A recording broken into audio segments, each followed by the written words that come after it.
He was taking his fiancée home, until the Mafia boss saw his rejected ex crossing the street with twins. Cillian Draken didn't believe in ghosts, but at 40 years old, sitting behind the wheel of his armored SUV with Ilara Vanek beside him, he learned that some phantoms wear flesh and blood. The intersection at 5th and Morrison was choked with evening traffic, the kind of urban gridlock that made Oakhaven feel like a pressure cooker. Ilara was scrolling through her phone, discussing the seating chart for their engagement party, her voice a refined murmur that blended with the hum of the engine. Cillian's mind was elsewhere, on territory maps, on the Volos family's latest provocation, on maintaining the iron-fisted control that kept the Draken Syndicate untouchable. Then she appeared. A woman with cascading waves of brown hair and deep mahogany skin stepped into the crosswalk with the confidence of someone who had survived worse than traffic. Strapped to her chest in a cream carrier were two small figures, their tiny knit caps bobbing with each step. Sia Penhaligon, the woman he'd cast out 13 months ago because she dared to want something he couldn't give. The woman who was now carrying what looked unmistakably like his children through the heart of his city. As the light changed and Ilara reached for his hand, Cillian's grip tightened on the steering wheel. Because the empire he'd built on ruthless detachment had just cracked wide open. And standing in the ruins was the family he never knew existed. Before we begin, don't forget to like this video, hit subscribe, and comment where you're watching from. Now, let's get started. The restaurant was called Apex, and it sat on the 63rd floor of the Meridian Tower like a crown of glass and steel. Cillian had chosen it deliberately, not for the Michelin stars or the view that turned Oakhaven into a glittering map of his dominion, but because every table required a 3-month wait unless your last name carried weight. Ilara deserved nothing less. She was perfect in the way a chess piece is perfect, precisely carved, strategically placed, and utterly predictable. She sat across from him now, her champagne-colored dress catching the low amber light as she dissected the spring menu with the focus of a surgeon. Cillian watched her lips move, heard the cadence of her voice discussing the charity gala they were hosting next month. But the words dissolved before reaching his brain. Instead, he saw cream-colored fabric, small knit caps, the protective arch of a woman's body as she shielded 2 lives from a city that chewed up the vulnerable and spit out bones.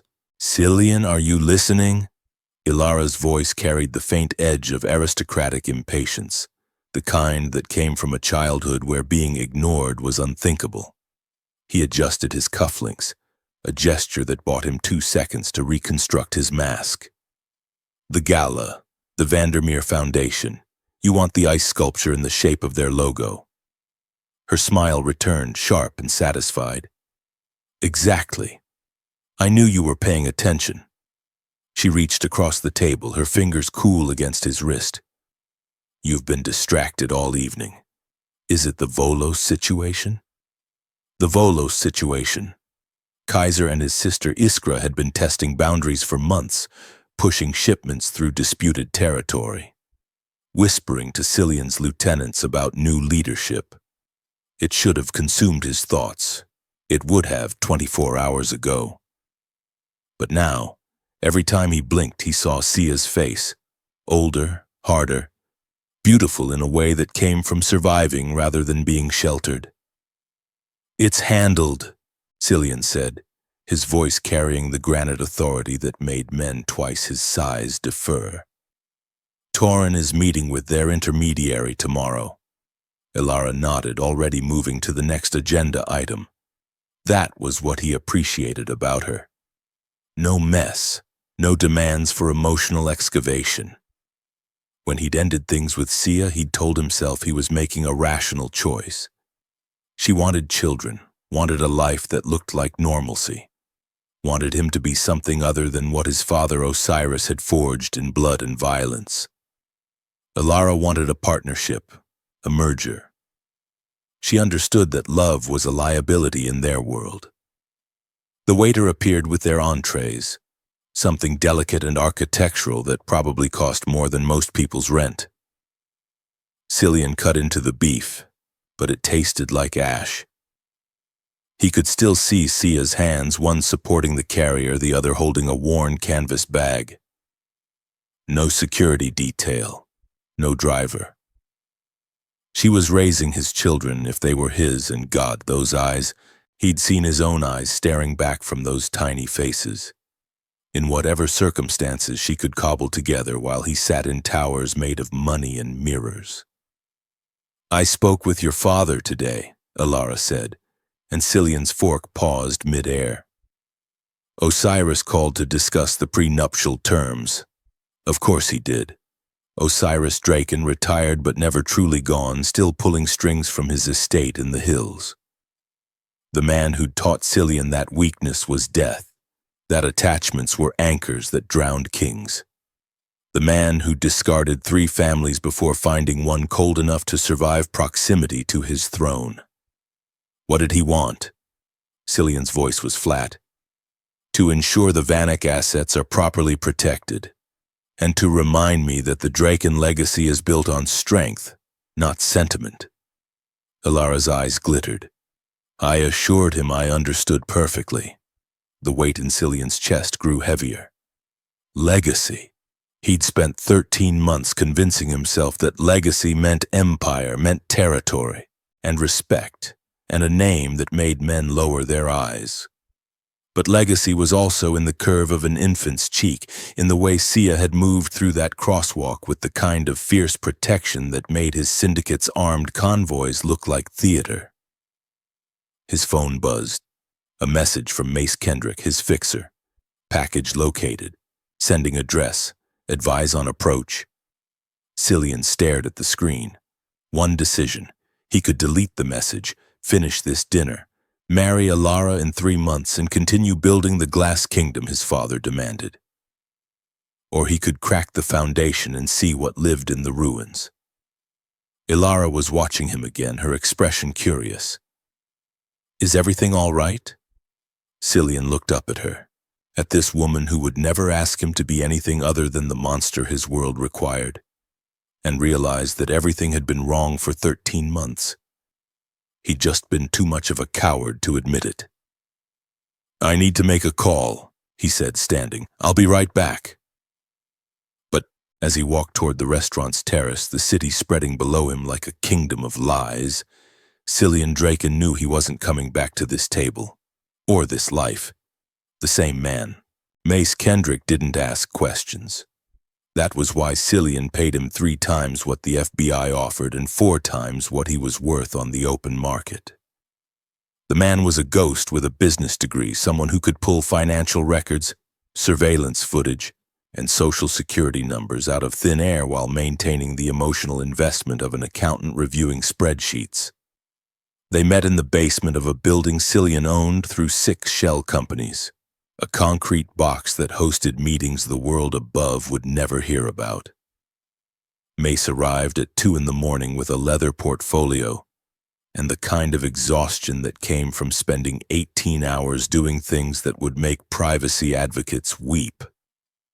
Sia Penhaligon, Mace said without preamble, sliding a tablet across the steel table. Age 28. Former art curator at the Oakhaven Museum of Contemporary Arts until 14 months ago when she resigned without notice. No employment since, currently residing at 2847 Ashwood Lane in the Riverside District. Rent paid through a trust established by one Noah Penhaligon, her aunt, who runs a women's shelter on the east side. Cillian's jaw tightened. Riverside. The neighborhood where developers went to die, where corner stores still had bullet-resistant glass and the police response time was measured in whenever we get there. He'd driven Sia out of penthouses and into that. The children? His voice came out rougher than intended. Mace swiped to the next screen. 2 birth certificates materialized. Bram Osiris Penhaligon, Sloane Cillian Penhaligon, born 4 months ago at Mercy General.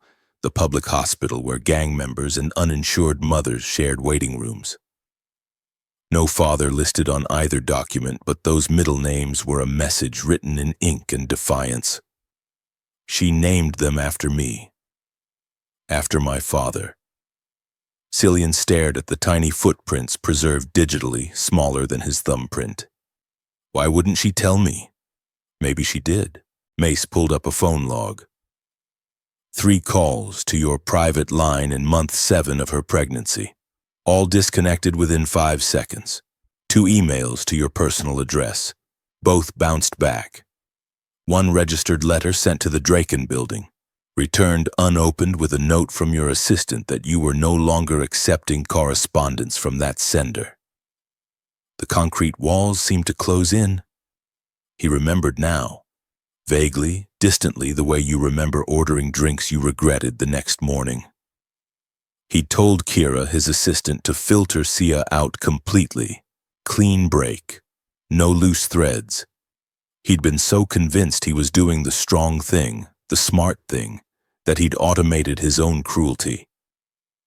"What's her financial situation?" Cillian asked, though he already knew the answer would be a knife to whatever conscience he still possessed. Mace's expression remained neutral, but something in his eyes suggested even ghosts had limits. "She's drowning. Aunt Noah covers the rent, but everything else. Formula, diapers, medical bills. Sia's been selling her possessions. Art pieces she collected, jewelry, furniture. There's an online trail showing she sold everything except a few clothes and a laptop. She's been applying for remote work, but no one's hiring someone with a 4-month gap on their resume and 2 infants at home." The tablet showed transaction records. A painting sold for $800 that Cillian knew she'd purchased for $12,000.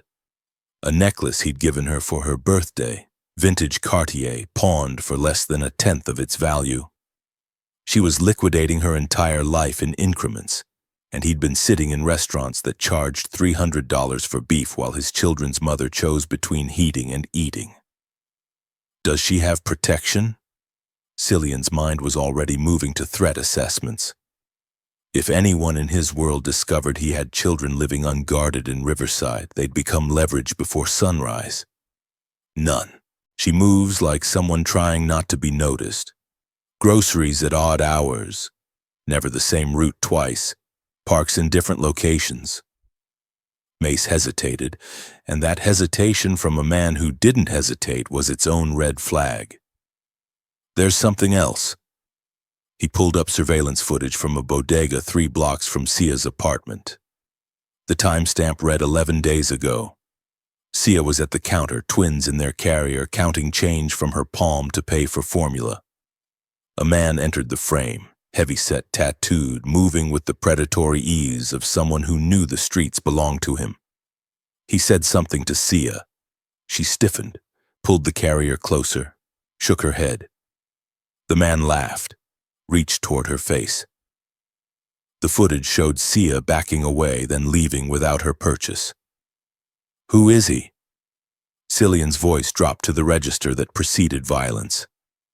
"Dmitry Kaslov, enforcer for the Volos family, works collections and intimidation." Mace met Cillian's eyes.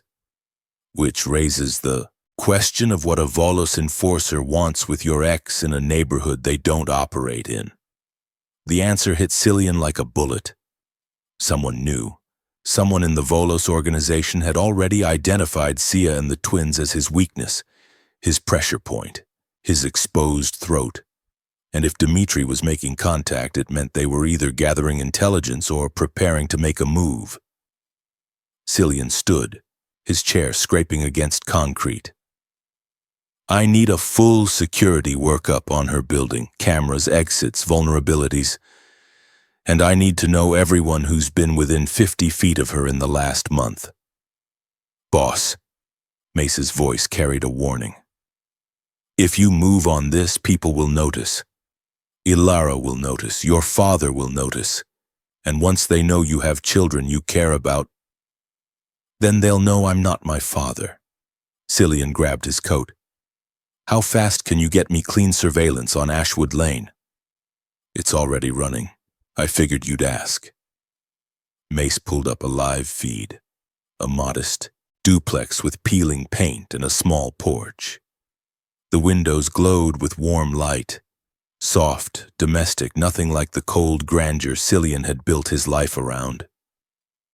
As they watched, a shadow moved past the curtain. Sia rocking slowly, probably holding one of the twins. Cillian's chest constricted. Somewhere in that building were two children who carried his DNA, his name hidden in their own, his legacy in a form he'd never planned for. And somewhere in Oakhaven's underworld, Kaiser Volos was learning that the untouchable Don of the Draken Syndicate had finally grown a heart, which meant he'd finally grown something worth cutting out. The duplex on Ashwood Lane had been a crack house before Noah Penhaligon bought it with money she'd saved from 30 years of social work and righteous fury. She'd gutted it herself, pulling out needles and despair with the same hands that now helped Sia change diapers at 3 in the morning. The neighborhood called her Sister Noah, not because she was religious, but because she had a way of making broken people believe they could be whole again. Sia had lived in penthouses. She'd walked through art galleries in $1,000 heels and sipped wine that cost more than most people's car payments. But standing in the cramped kitchen of the Ashwood duplex, warming formula under the tap while Bram wailed from the portable crib in the living room, she felt wealthier than she ever had in Cillian's world. Poverty with autonomy, she'd learned, was better than luxury with chains. Bram, baby, I know. 30 more seconds. Sia tested the formula on her wrist, muscle memory from 4 months of Yeta practice.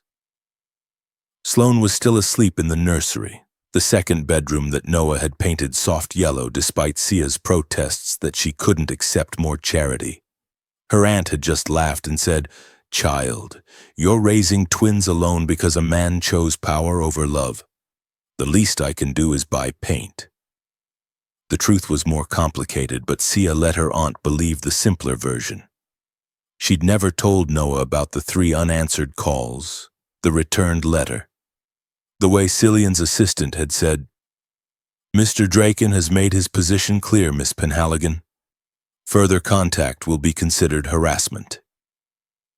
She'd never explained that she'd stood outside the Draken building at 7 months pregnant, watching his silhouette through the top-floor windows, trying to find the courage to force her way past security before realizing that a man who could ghost the mother of his children wasn't a man worth chasing. Bram's cries intensified. Sia scooped him from the crib, his tiny face red with infant fury, and settled into the worn rocking chair that creaked like a metronome. The moment the bottle touched his lips, silence. Just the sound of hungry swallowing and the distant hum of traffic on Riverside Boulevard. "That's my boy," Sia whispered, studying his face in the dim light.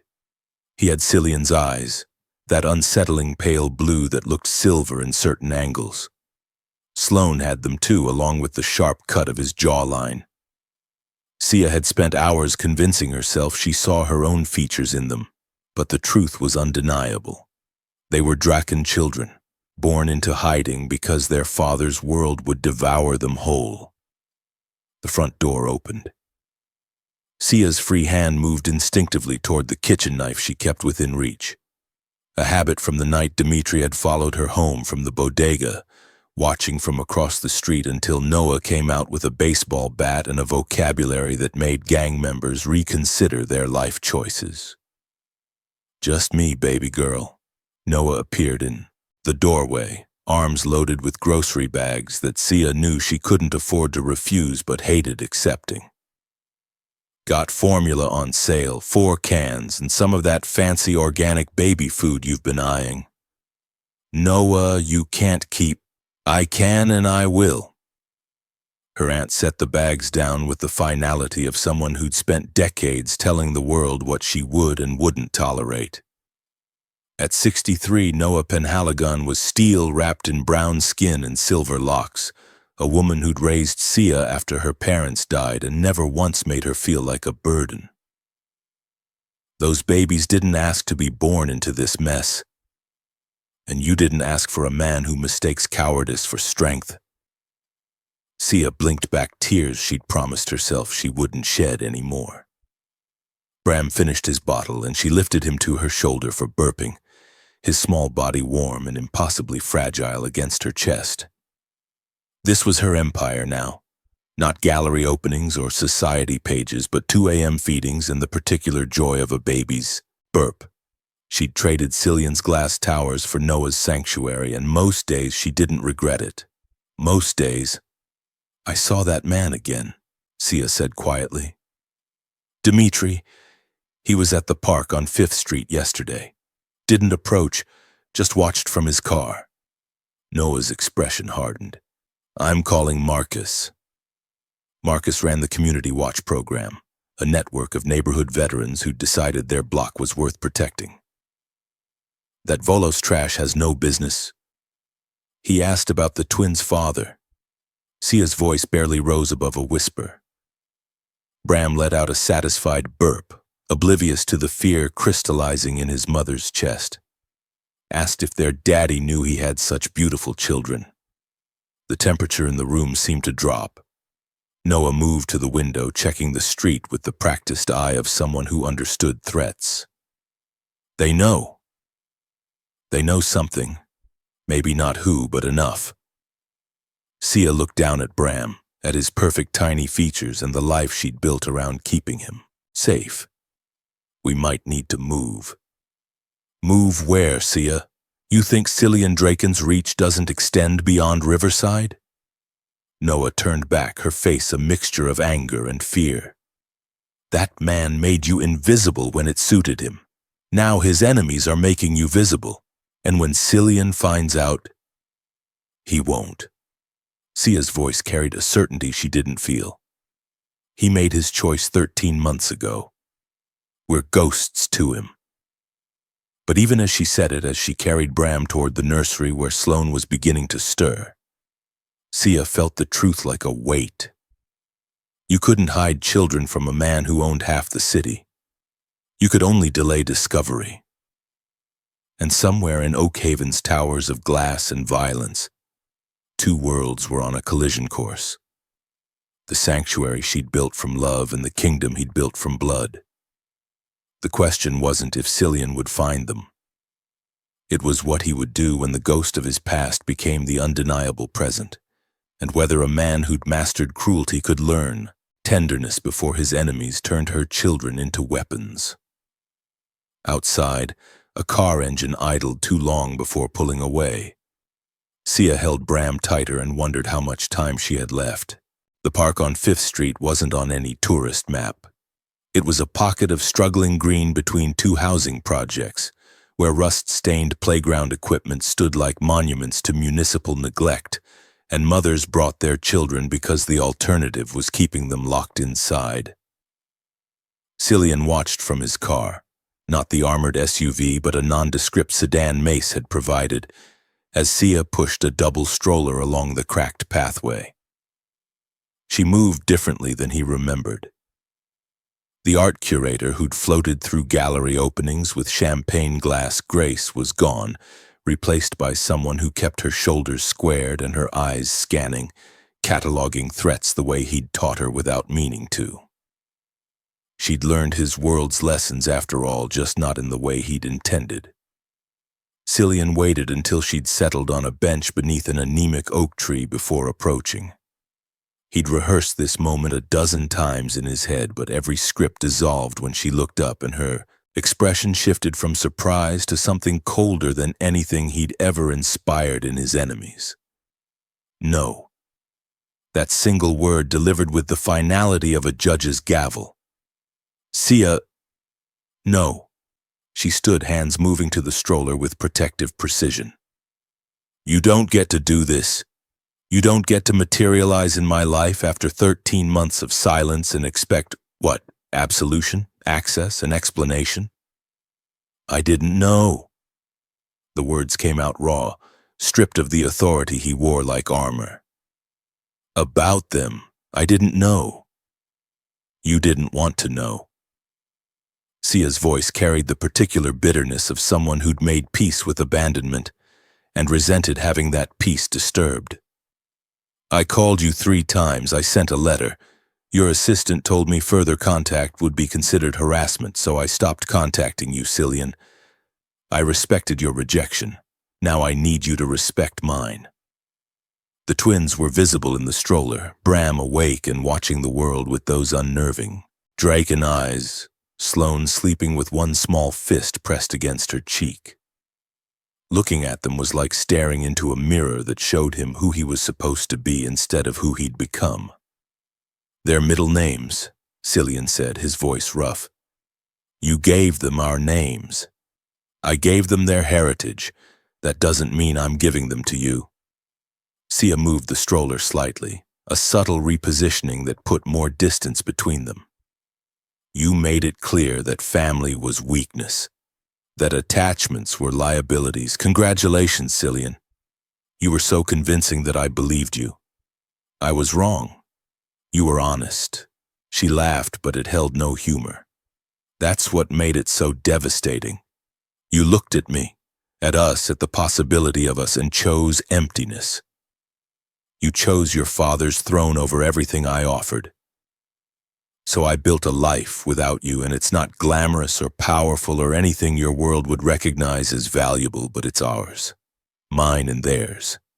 And you don't get to unmake that decision just because you saw us at an intersection. Cillian took a step closer, and Sia's hand moved to her bag. He recognized the gesture. She was armed.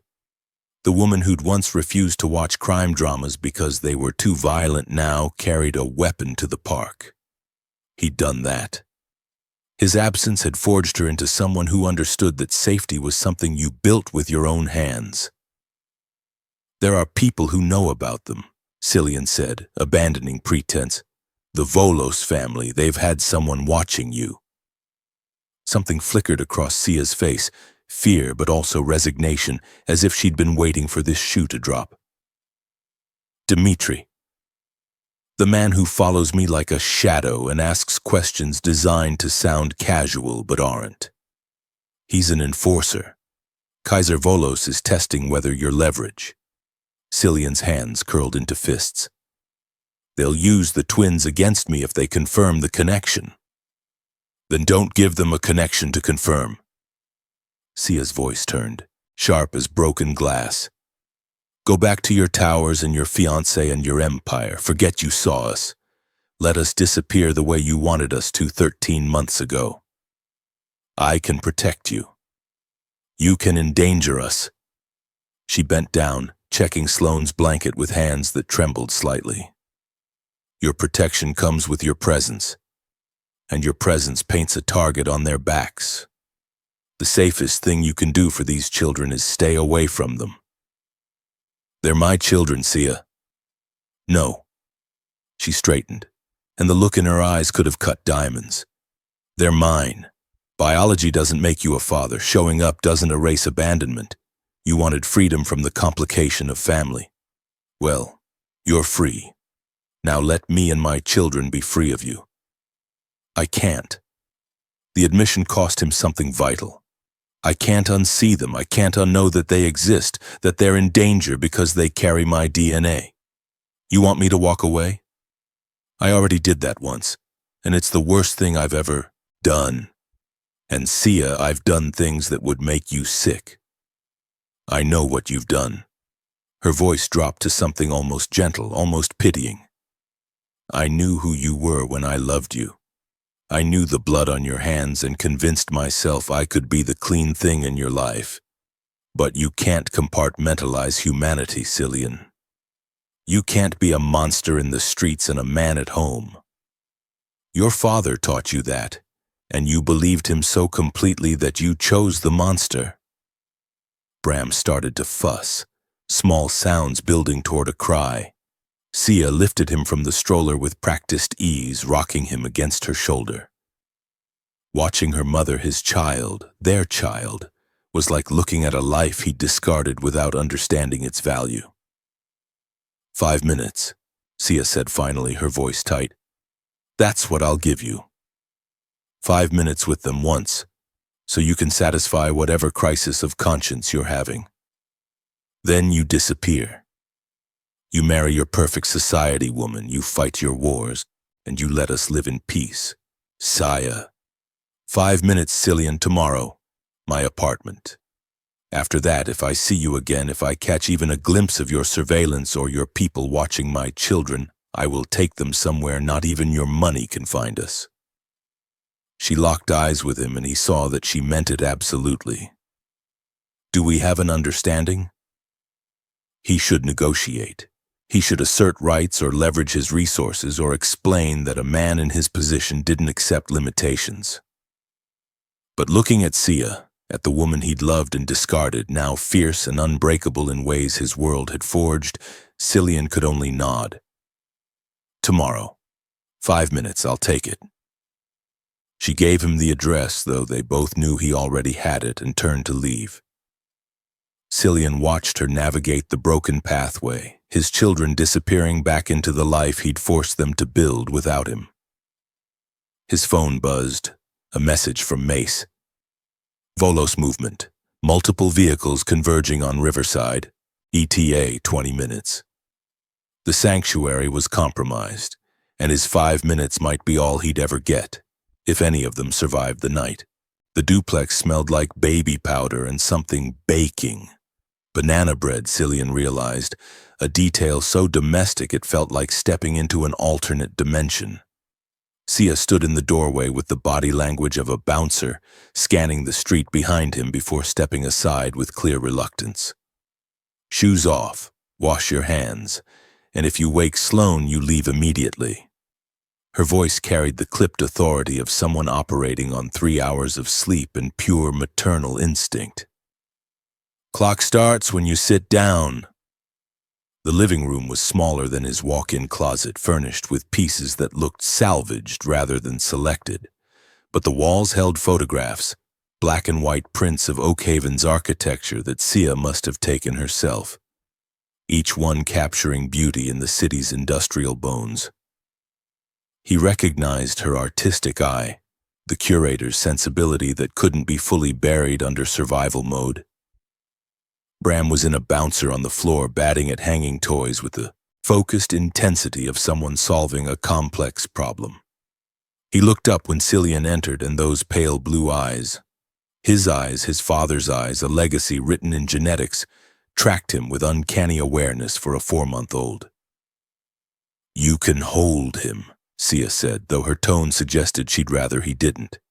Support his head. Don't make sudden movements. And remember, 5 minutes.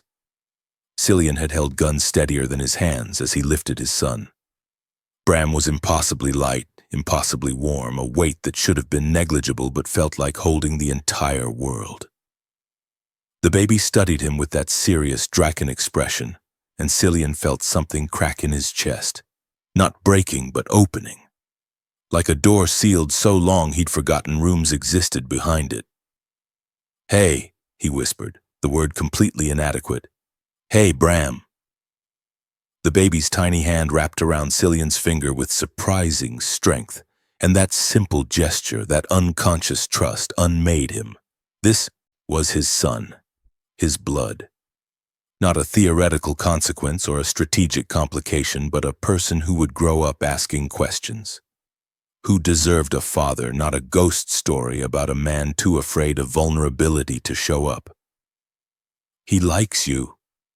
Sia's voice held surprise and something else, maybe grief for what could have been. Or he likes everyone. I'm not sure yet. He's easier than his sister. Where is she? Sleeping. Finally. Sia settled into the rocking chair, maintaining distance. She's got your stubbornness. Fights sleep like it's a personal insult. Bram goes down easy, but Sloan? She'll scream for an hour just to prove she can. Cillian couldn't help it. He smiled. Sounds like she belongs to this family. She belongs to me. The correction was immediate, a boundary reasserted, but then Sia's expression softened slightly, fatigue and honesty winning over anger. But yes, she's a Draken, even if she'll never carry the name.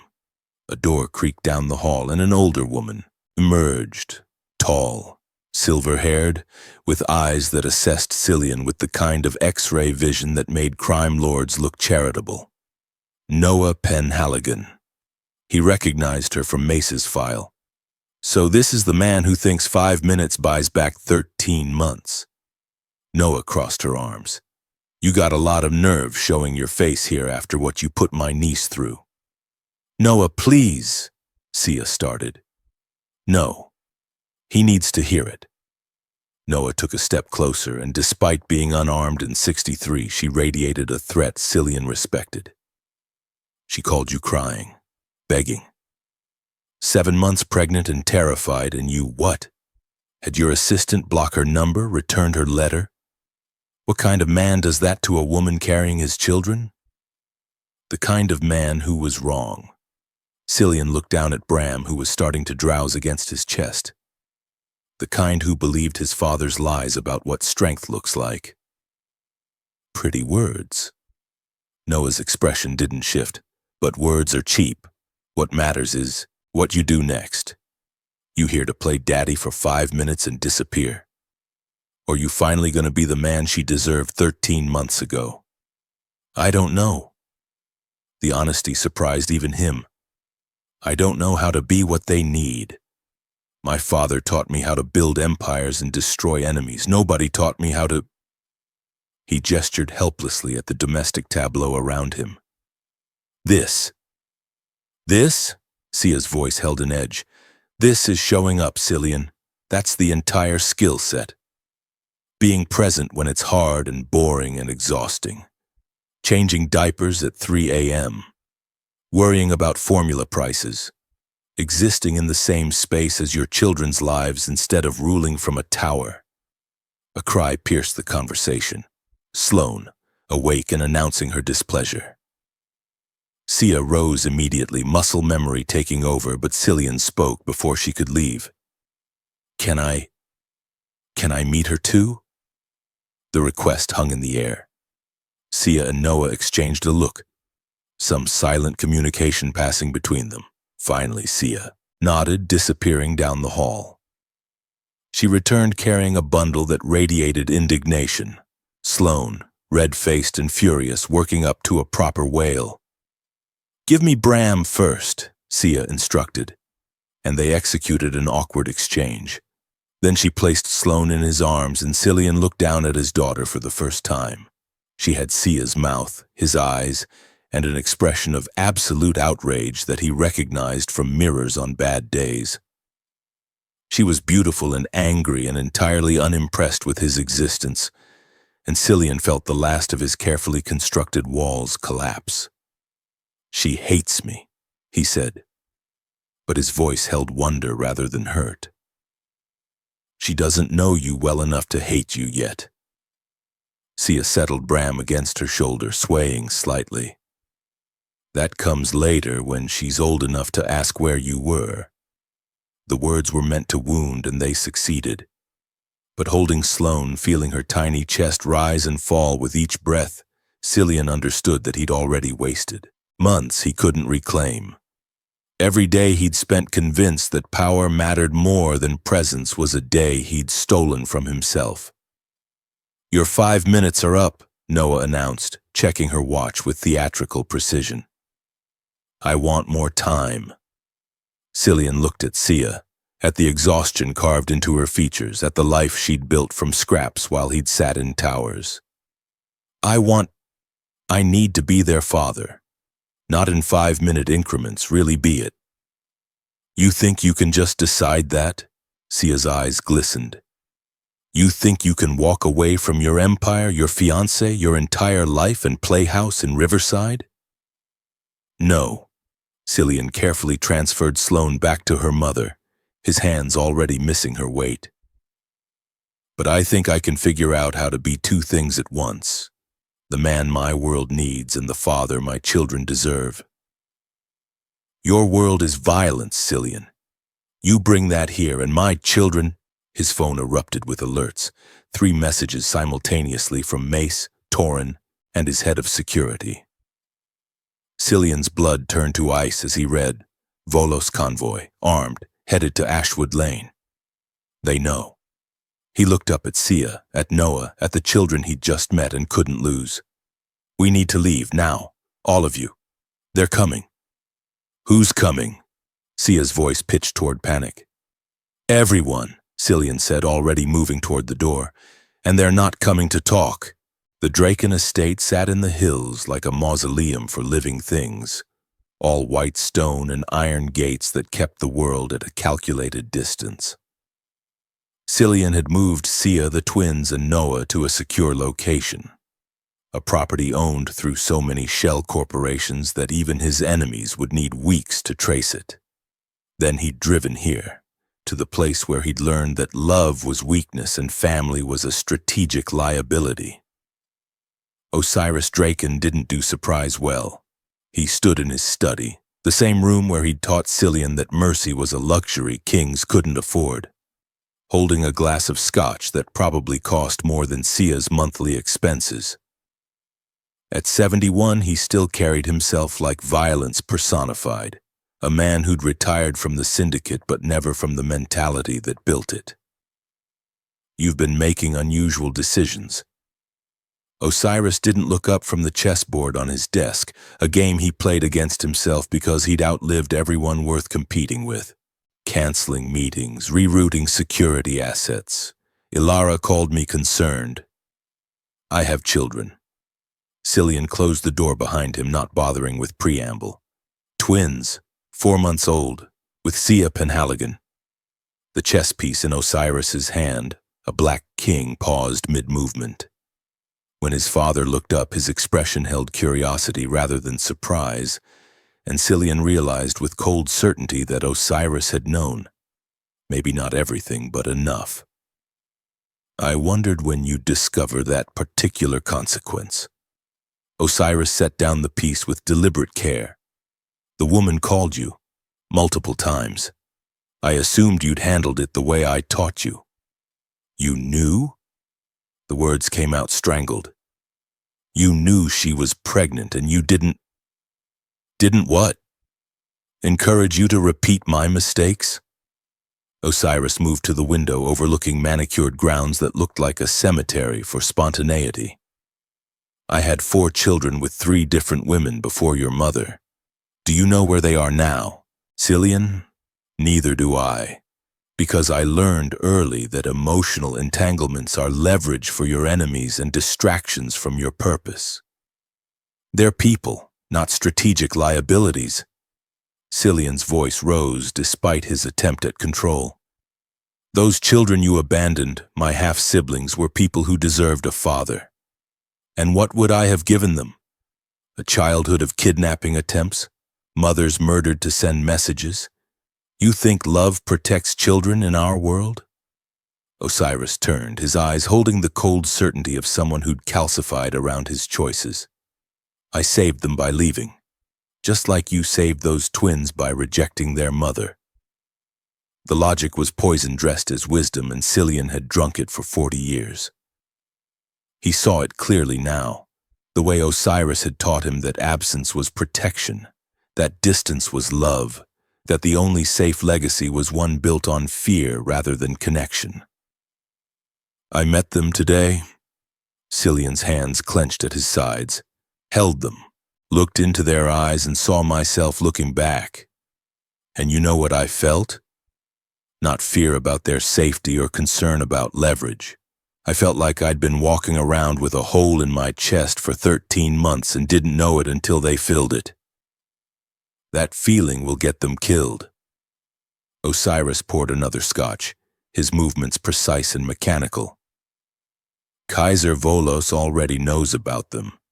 He's probably planning how to use them right now. And when he does, when someone puts a gun to one of those infants' heads and demands you choose between your empire and their lives, you'll understand why I taught you detachment. You taught me cowardice and called it strength. The words felt like treason, like finally naming the dysfunction that had shaped his entire existence. You taught me that the only way to survive our world was to become something that wasn't fully human. And I believed you. I looked at Sia, at the family she wanted to build, and I ran because you'd convinced me that staying would destroy us all. It would have. Osiris's voice carried absolute certainty. It still will. Maybe. Cillian met his father's eyes, seeing the man clearly for the first time.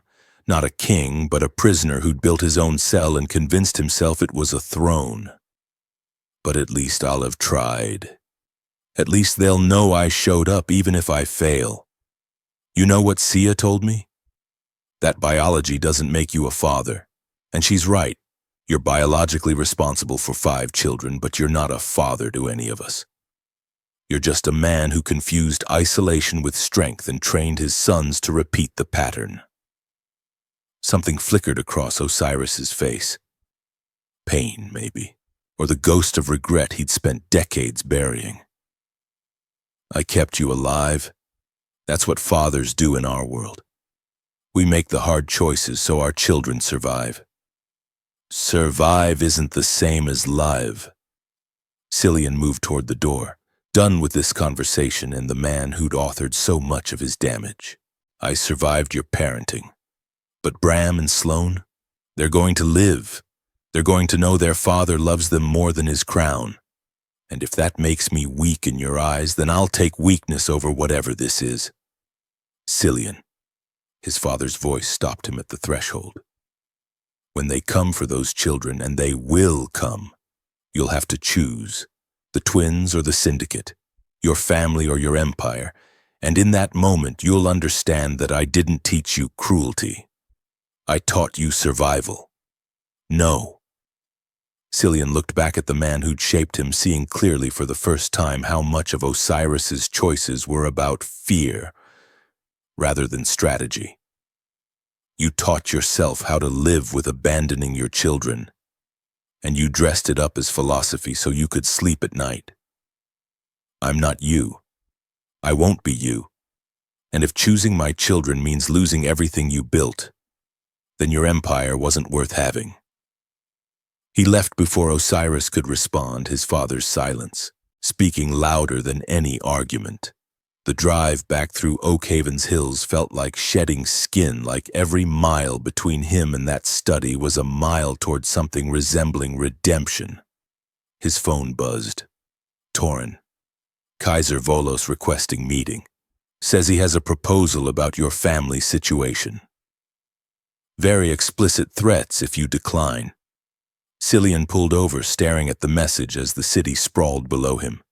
His kingdom, his curse, his inheritance of blood and broken things. Kaiser wasn't making a proposal, he was making a declaration.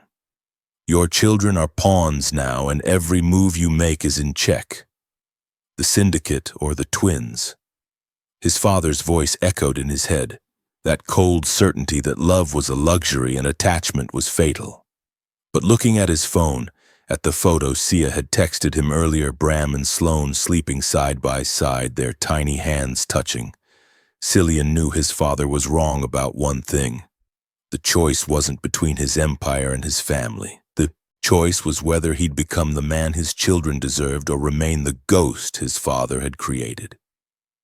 And for the first time in his life, Cillian Draken knew exactly which man he wanted to be. He just had to survive long enough to prove it. And with Kaiser Volos circling like a predator who'd scented blood, survival was no longer guaranteed. Dr. Alaric Thorne's office was in a building Cillian owned but had never visited. A converted brownstone in the arts district where therapists, designers, and people who believed in healing practiced their trades.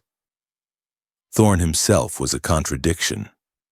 A psychiatrist who'd treated combat veterans and crime lords with equal discretion. A man who understood that trauma wore many faces and didn't judge which masks people chose to survive.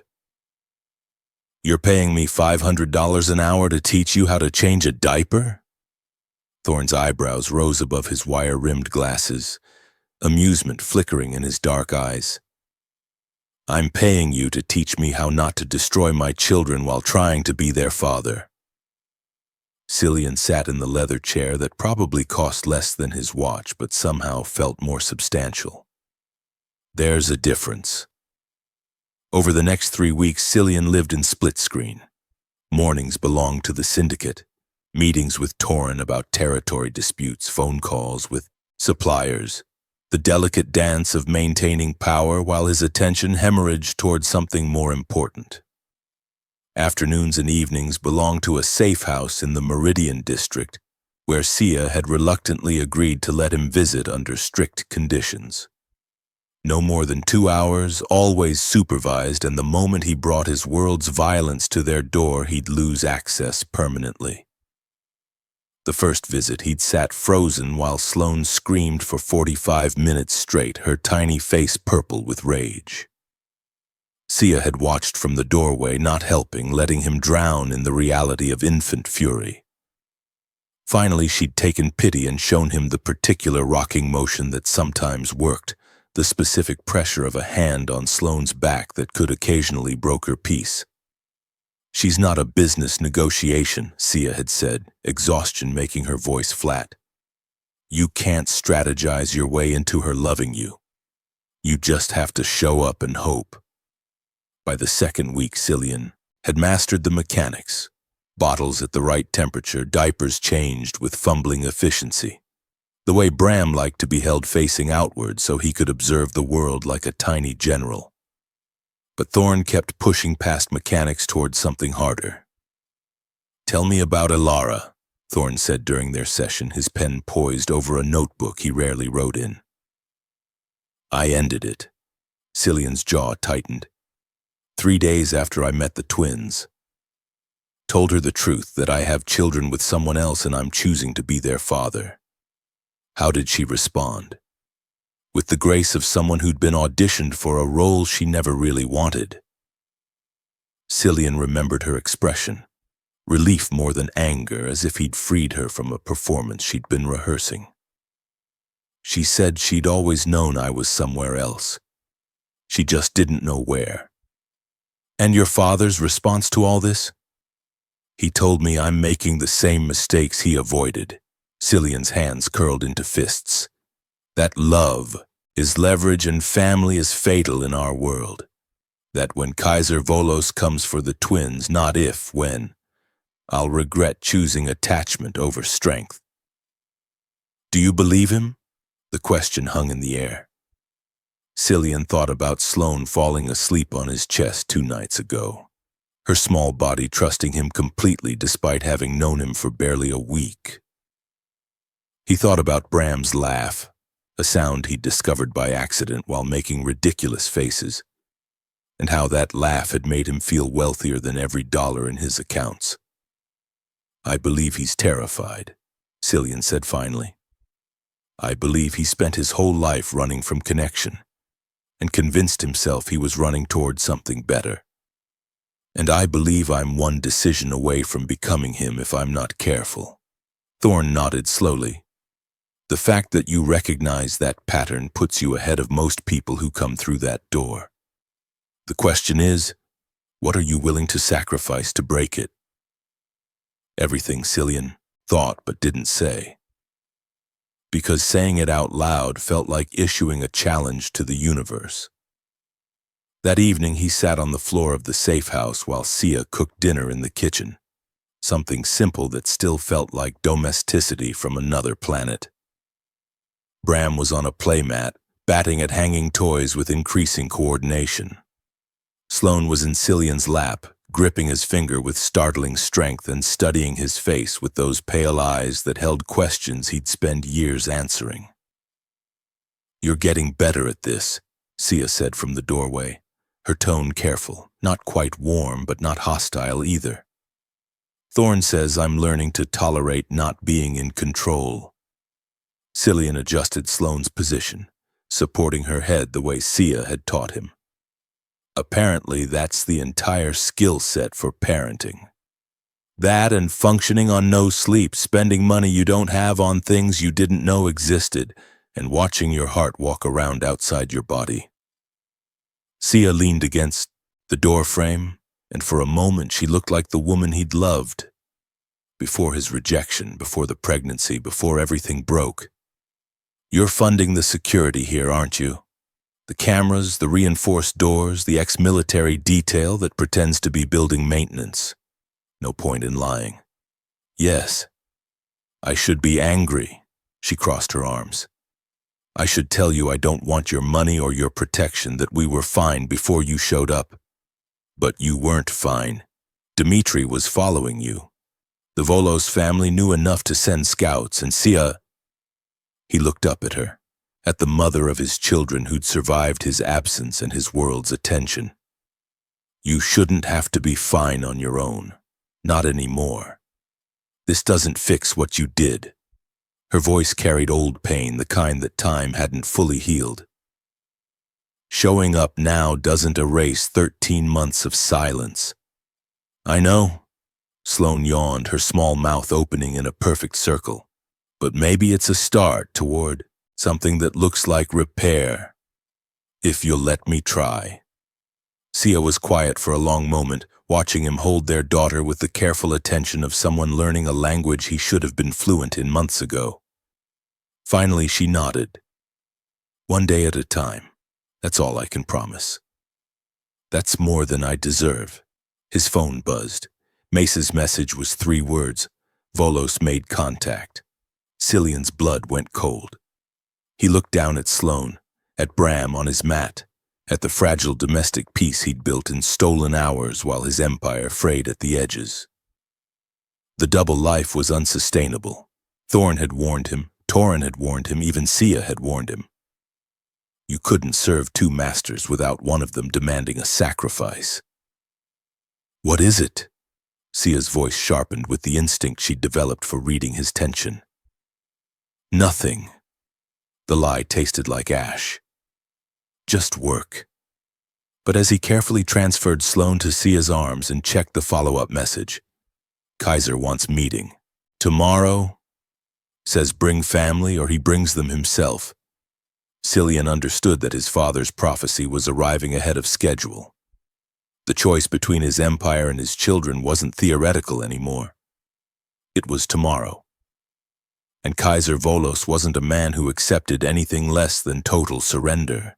The meeting took place in neutral territory, a warehouse on the industrial docks where shipping containers stacked like gravestones and the only witnesses were rats and rust.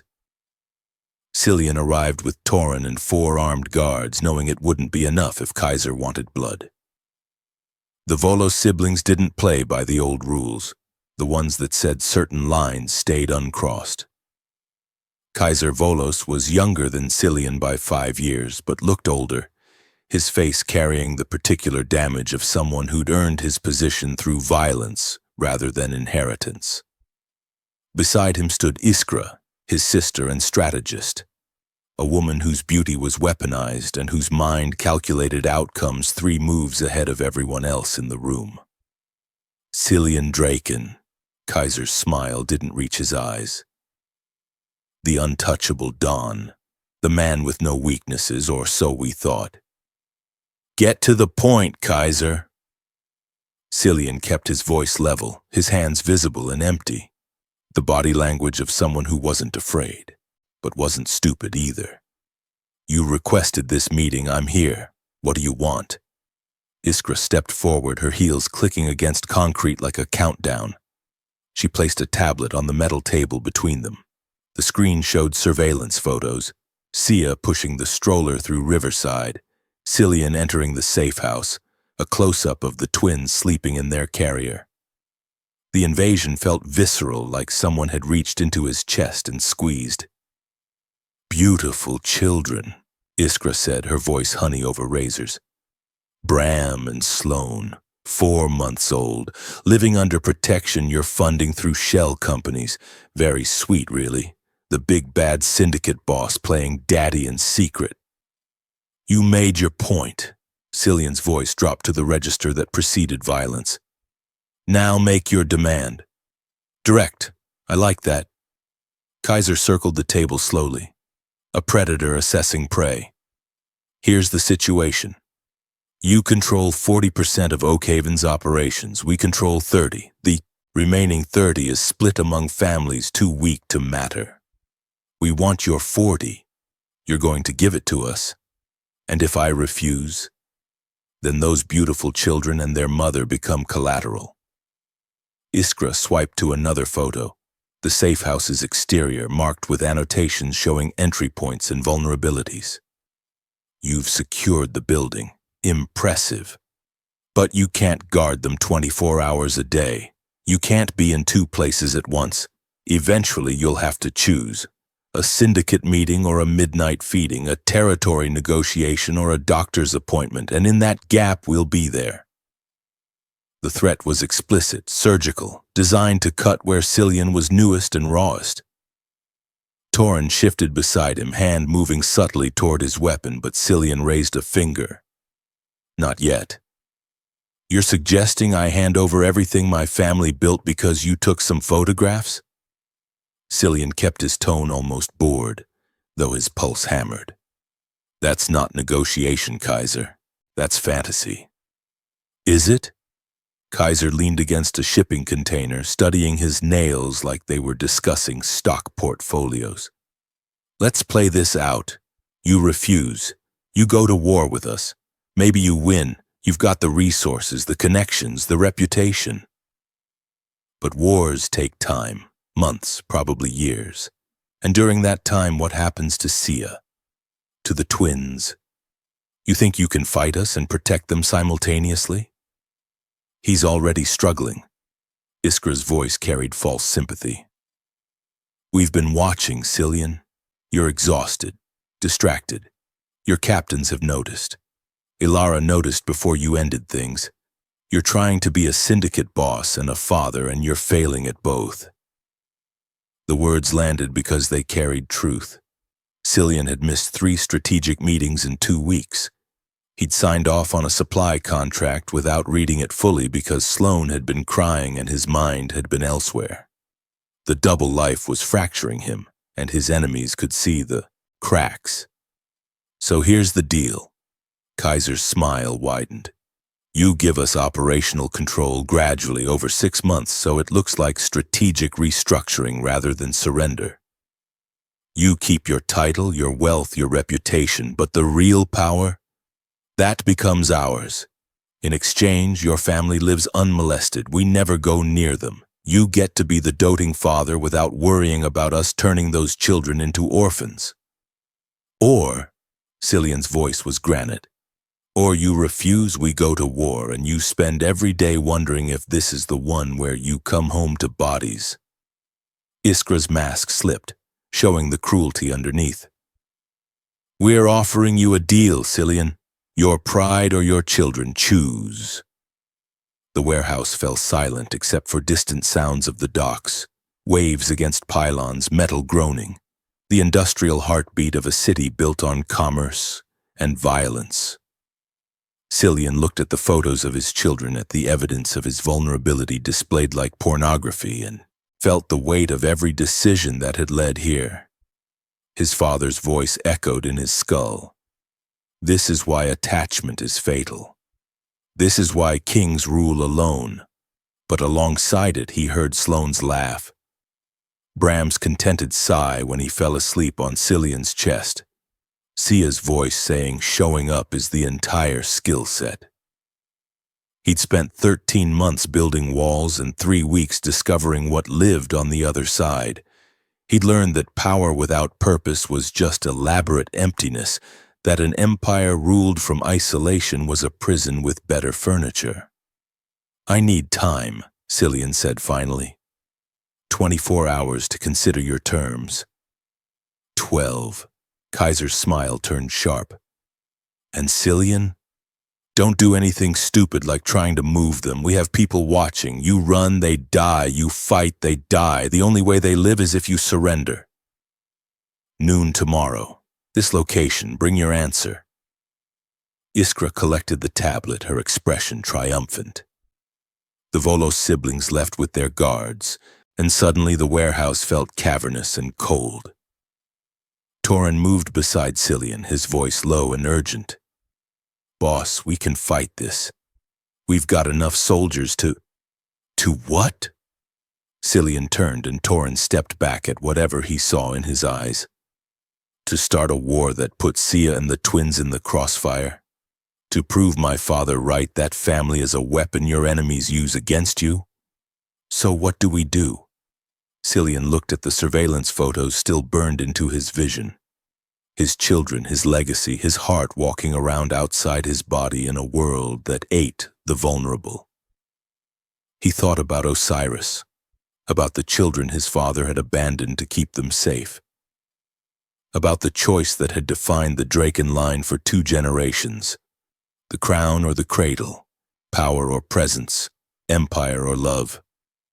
We do what my father never had the courage to do, Cillian said quietly. We choose them, no matter what it costs. But as he walked out of that warehouse into Oakhaven's industrial night, Cillian knew the cost would be everything he'd spent 40 years building.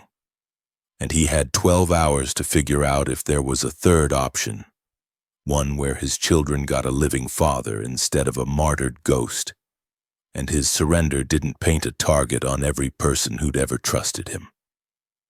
The city sprawled before him, his kingdom and his curse, and somewhere in its concrete heart, Kaiser Volos was already celebrating a victory he thought was guaranteed. He was wrong. But proving it might require Cillian to become someone even he didn't recognize, a man willing to burn his own empire to ash if that's what saving his family demanded. The document was 3 pages long, signed in the presence of witnesses who understood that what they were watching was abdication dressed as retirement. Cillian handed operational control of the Draken Syndicate to Tauren Vesper, a man who'd served loyally for 15 years and understood the difference between power and leadership.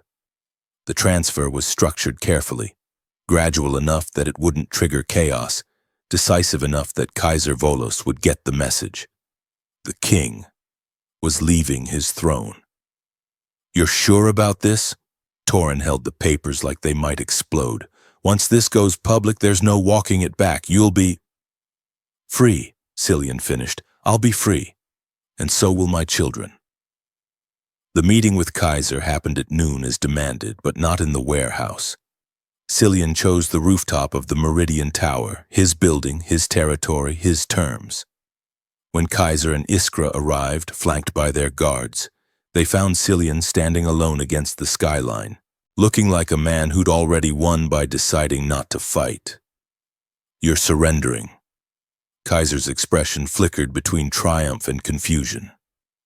The great Cillian Draken bowing out. I'm choosing. Cillian handed Kaiser a folder containing the transition documents, the legal frameworks, the timeline for power transfer. You wanted control of my operations, you're getting it, but not through threats or war, through legitimate succession. Tauren takes over Draken interests. You negotiate with him, not me. And what do you get? Iskra's eyes narrowed with suspicion. My life back. Cillian smiled, and it held none of the cold calculation his world expected. You see leverage and weakness. I see clarity. My father spent his whole life believing that power was the only thing worth having. He died surrounded by money and alone, wondering why his children didn't visit. I'm choosing differently. This is a trick. Kaiser circled, looking for the trap. You're planning something.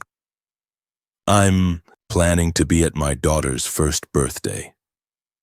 Cillian's voice carried a finality that made even Kaiser pause. I'm planning to teach my son how to ride a bike. I'm planning to wake up next to the woman I should have chosen 13 months ago and not wonder which enemy is planning my family's murder. That's my plan, Kaiser. Revolutionary, I know. The Volos siblings exchanged glances, recalculating. They'd prepared for war or surrender, not indifference. Cillian had found the one move they hadn't anticipated, stepping off the board entirely. You think you can just walk away? Iskra's voice held genuine curiosity now. After everything you've built? I can. I am. Cillian turned to leave, then paused. One condition, my family stays untouchable. You got what you wanted, power, territory, victory, they get peace. That's the deal. You come near them and everything I'm walking away from, I'll burn it all down with you inside. Are we clear? Kaiser studied him for a long moment. Kaiser studied, then nodded slowly. Clear. Congratulations, Draken. You just became the first man to quit our world and live. That's the plan. 3 months later, the house sat on 5 acres in the countryside, 2 hours from Oakhaven, far enough to be safe, close enough that Sia could still reach her aunt, that Cillian could maintain minimal business interests that kept them comfortable without consuming him. It wasn't a mansion or a fortress, just a home with good bones and space for children to grow. Cillian stood in the nursery he'd spent 2 weeks painting. Soft blue-gray walls that Sia had chosen, clouds he'd stenciled with more enthusiasm than skill. Sloane was in her crib, finally sleeping after fighting it for an hour with the Draken's stubbornness he'd come to expect. Bram was already down, thumb in his mouth, dreaming whatever 7-month-olds dreamed about. You're hovering again. Sia appeared in the doorway wearing one of his old shirts and looking more beautiful than she ever had, in gallery gowns. They're asleep. They'll survive the next 8 hours without you watching them breathe. I'm making up for lost time. Cillian moved toward her and she didn't step back. 3 months of daily presence earning what 13 months of absence had destroyed. 13 months of not being here. I'm allowed to hover. You're allowed a lot of things now. She took his hand, leading him away from the nursery toward their bedroom. Shared for the past 6 weeks, though some nights they still slept separately when the past felt too present. Including rest. You look exhausted. Happy exhausted.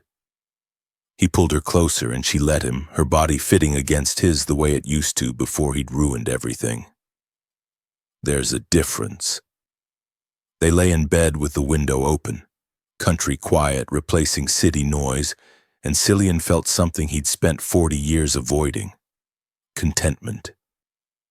Not the hollow satisfaction of a deal closed or territory secured, but the simple peace of being exactly where he was supposed to be. Do you regret it? Sia asked quietly, her head on his chest. Walking away from everything you built? I regret building it in the first place. Cillian's hand traced patterns on her back. I regret believing my father that power mattered more than presence. I regret the 13 months I stole from myself and from them. But walking away? That's the only decision I've made in years that feels entirely right. Torin called today. Said the transition is complete. Kaiser's consolidating power. Your father's apparently furious. My father can stay furious. Cillian smiled in the darkness. He made his choices, I made mine.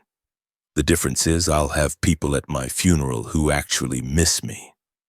Sia laughed softly, and the sound was worth more than every dollar he'd ever made. They lay there as night deepened, 2 people who'd survived each other's worst decisions and chosen to build something better from the ruins. A cry pierced the quiet. Sloane, right on schedule, demanding attention with the imperious fury of someone who'd inherited 2 difficult bloodlines. Cillian started to rise, but Sia pressed him back down. My turn. You did the last 3. She kissed him, quick and casual, the intimacy of routine rather than passion. But you're on Bram duty when he wakes at 4. Deal. He watched her pad down the hall, heard her soft voice crooning to their daughter, and felt the weight of his old life fall away like dead skin. Somewhere in Oakhaven, men were fighting for territory he used to own. His name was becoming a cautionary tale. The Don who chose family over empire, who walked away from the throne rather than sacrifice his children to keep it. Let them tell that story. Let them call him weak or foolish or naive. He'd made a vow in that warehouse months ago to choose them no matter the cost, and sitting in this house that smelled like baby powder and fresh paint, listening to Sia sing off-key lullabies. To their stubborn daughter, Cillian Draken knew he'd paid a small price for something priceless. The crown had been heavy, the cradle was light, and for the first time in his life, Cillian understood the difference between surviving and living. He'd spent 40 years doing the former. The rest of his life would be dedicated to the latter. And somewhere in the hills above Oakhaven, Osiris Draken sat in his study playing chess against himself, wondering why his son's surrender looked so much like victory. Okay, this story has come to an end. If it touched your heart in any way, leave a like and share it with someone who also enjoys emotional stories.